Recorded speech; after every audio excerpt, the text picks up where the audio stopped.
चलू पड़ी छुगेदार रानी सुनना के रानी सुनना के सुंदर जमाए। चलू पड़ी छुगेदार रानी सुनना के रानी सुनना के सुंदर जमाए। चलू पड़ी छुगेदार।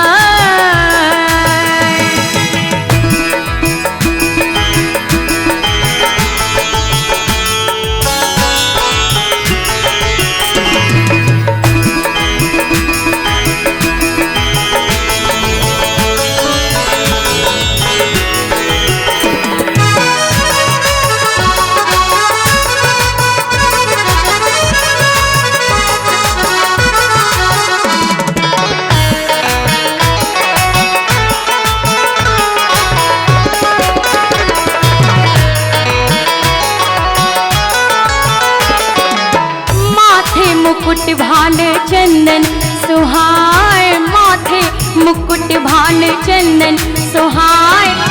शोभान्य रखेंद्र चंद्रो लजाए। चलो पड़ी छुगेदार रानी सुनना के सुंदर जमाए। चलो पड़ी छुगेदार।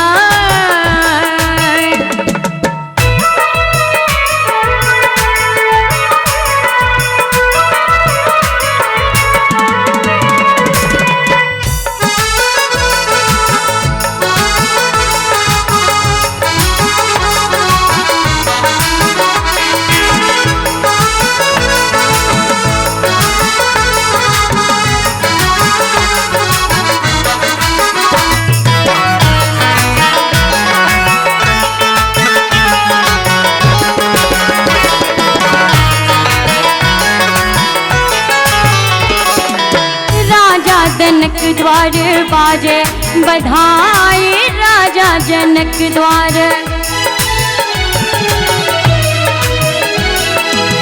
राजा जनक द्वार बाजे बधाई राजा जनक द्वार बाजे बधाई। देखते से नहीं आके नैना जुड़ाए। चलो पड़ी छुगेदार रानी सुनना के सुंदर जमाए। चलो पड़ी छुगेदार रानी सुनना के सुंदर जमाए। चलो पड़ी छुगेदार रानी सुनना के सुंदर जमाए। चलो पड़ी छुगेदार रानी सुनना के सुंदर जमाए। चलो पड़ी छुगेदार रानी सुनना के सुंदर जमाए। चलो पड़ी छुगेदार।